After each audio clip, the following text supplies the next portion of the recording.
Al filo de la intriga. Sacrificios y canibalismo azteca. Mientras en Europa los exploradores y conquistadores como Hernán Cortés se preparaban para surcar los mares hasta el Nuevo Mundo, ni él ni ninguno de los marinos ni soldados expedicionarios se imaginaban con lo que se encontrarían al llegar a tierras centroamericanas. No pensaban que al llegar y encontrarse con el gran imperio azteca, serían testigos de rituales, ceremonias y festejos dantescos y horribles que prácticamente los marcarían de por vida. Y es que la cultura al otro lado del Atlántico, es decir, en los reinos europeos, era muy diferente a la de los nativos aztecas, pues en Europa no se sacrificaban 250,000 personas al año para luego devorarlas. Y es que el azteca no solo era una de las civilizaciones más poderosas de Centroamérica, sino que también era una nación que adoraba la brutalidad. Los aztecas celebraban sacrificios humanos en honor a deidades de formas monstruosas y luego entre todos canibalizaban a sus víctimas, y para ellos esto era algo absolutamente ordinario y hasta podía ser motivo de algarabía. Y cuando una tropa de europeos que estaban acostumbrados a todo lo opuesto veían tal espectáculo, obviamente se horrorizaban y tomaban a los aztecas de salvajes. Pero a pesar de estas infames prácticas, casi nadie en la actualidad sabe las razones por las que los aztecas devoraban personas. Antes de continuar, te recordamos suscribirte a nuestro canal y activar las notificaciones para mantenerte al tanto de nuestras publicaciones.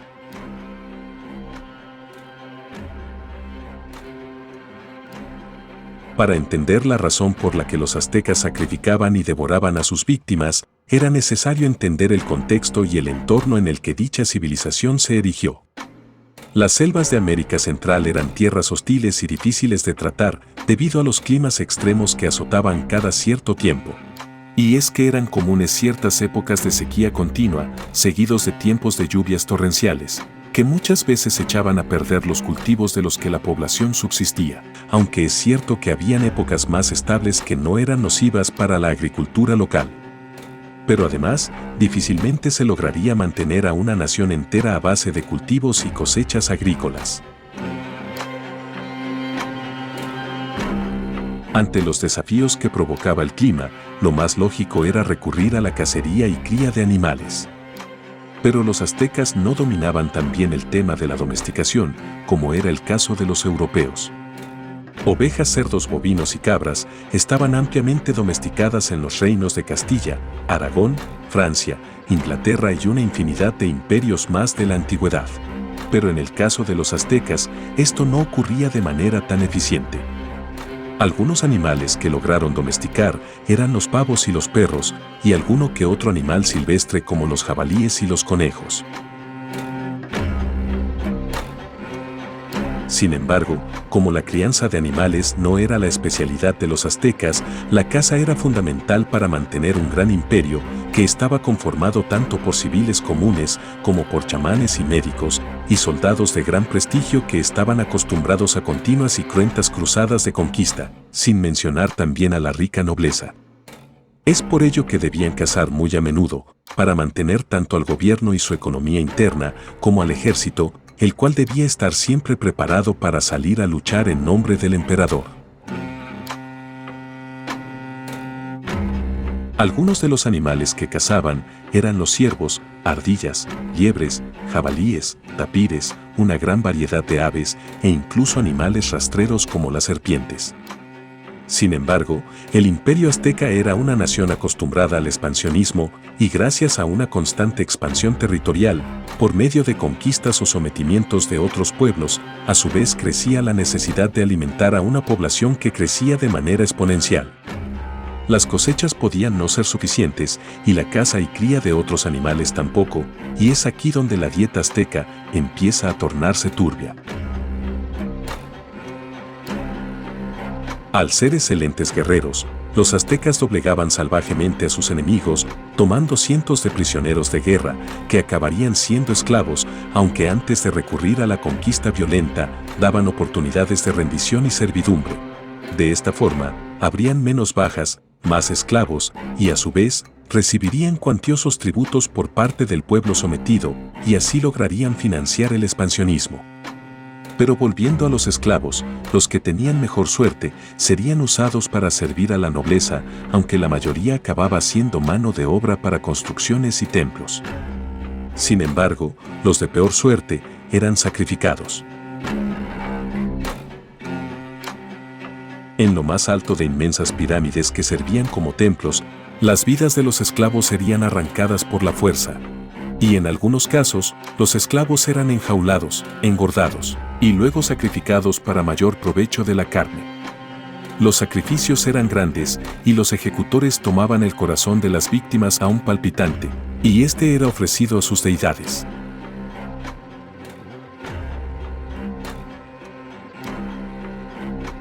Luego, el cuerpo era arrojado escalones abajo por la pirámide, y al ser estas tan colosales, el cadáver llegaba muy destrozado al suelo.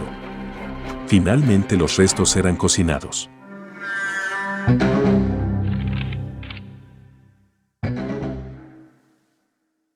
Algunos miembros eran condimentados con flores, pimientos, tomates y otras verduras, y cada parte del cuerpo era especial. Los muslos eran una exquisitez digna solo del emperador, y las palmas de las manos también era un tipo de carne muy codiciada.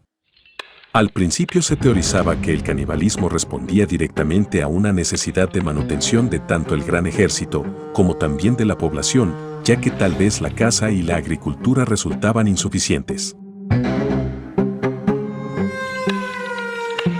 Sin embargo, algo no cuadraba, ya que la mayoría de devorados eran prisioneros de guerra. Si estos solo servían para mantener principalmente al ejército, no había necesidad de capturarlos, mantenerlos vivos y llevarlos cientos de kilómetros a las ciudades del imperio para hacer las respectivas ceremonias de sacrificio. Todo esto requerían de grandes esfuerzos, cuando los mismos soldados podían cocinar a los capturados en el campo de batalla y devorarlos allí mismo. Además, se sabe que los aztecas desperdiciaron mucha carne humana de sus enemigos muertos, y esto derriba la teoría de que el canibalismo era esencial para los soldados. Tal vez ante episodios de escasez de carne animal, esta habría sido una manera de alimentar al pueblo. También había surgido la teoría de que los sacrificios servían para intentar controlar el número poblacional, pero esto no tendría tampoco mucho sentido, ya que la gran mayoría de los sacrificados eran hombres capturados en la guerra, y no mujeres aztecas. Otra posible razón, y siendo una de las que tienen mucho peso, es que en las creencias de los aztecas, estos trataban de contentar y satisfacer a ciertas deidades para que éstas les recompensaran con buenas cosechas, con buen clima, o con el fin de ciertas plagas o calamidades. Los aztecas habían personificado gran parte de los elementos de la naturaleza en deidades que poseían atributos similares a los humanos. Las habían para el maíz, para el sol, la lluvia, entre otros elementos de la naturaleza y el universo. Debido a que los aztecas sentían que dependían de dichas deidades, era deber de ellos mantenerlos contentos por medio de sacrificios humanos. Pero una característica notable de sus creencias era que dichas deidades también podían morir y renacer, y ya que la muerte de estas deidades se traduciría en la destrucción del universo, entonces necesitaban reencarnar mediante un ritual. En estos casos, las ceremonias de sacrificios eran diferentes a las habituales, ya que las víctimas no eran prisioneros de guerra, sino que eran miembros del mismo pueblo azteca que debían dar su vida por un bien mayor. A nivel místico todo funcionaba como una especie de reencarnación espiritual, la cual se llevaba a cabo cuando el cuerpo del sacrificado era finalmente devorado. Estas ceremonias eran de suma importancia y por ello se llevaban a cabo en ciertas épocas específicas, como a mediados de los tiempos de la cosecha del maíz o en épocas de lluvia o sequía. En estos casos no había odio, rencor o resentimiento ni por parte de las víctimas ni victimarios, ya que ambas partes consideraban que estos sacrificios se realizaban por un bien mayor. Mantener el equilibrio del universo, de la sociedad azteca y del planeta entero. Caso contrario que cuando el sacrificado era un mero esclavo de guerra, pues en estos casos, los rituales eran forzosos e iban en contra de la voluntad del seleccionado para sacrificio. Sin embargo, desde el punto de vista de los aztecas, no había nada de malo en sacrificar seres humanos.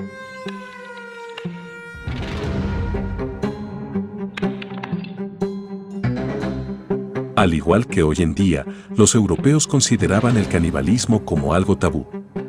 Cuando Hernán Cortés y los exploradores llegaron al continente y se toparon con el pueblo azteca, los recién llegados no pudieron entender que para los nativos, el canibalismo representaba algo positivo para el reino y su sociedad. En los valores cristianos no había cabida para este tipo de creencias y rituales, por lo que la conquista de dicha nación fue en parte la excusa dada para iniciar una guerra contra los aztecas, aunque este episodio de la historia tiene muchísimos más elementos de trasfondo. Sea como fuese, lo cierto es que el canibalismo y los sacrificios humanos fueron parte fundamental de la cultura azteca, ya que al año se llegaban a hacer entre 15.000 y 250.000 sacrificios en distintas épocas. Ya sea por necesidad de mantener a la nación o como una práctica necesaria para mantener el equilibrio del universo o por todas las razones anteriores, el sacrificar personas para que éstas fuesen devoradas no era un tabú para los aztecas. El cómo iniciaron estas infames prácticas aún sigue siendo motivo de investigación y especulación, pero lo que sí se sabe es que la historia azteca es tan rica e impresionante como macabra y sangrienta.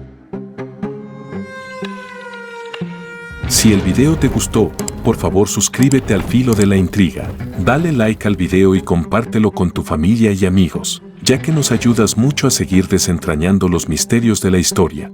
Invitamos a ver nuestros otros videos del canal para conocer más de historia, mitología, leyendas y mucho más. Muchas gracias por apoyarnos. Esto es Al Filo de la Intriga.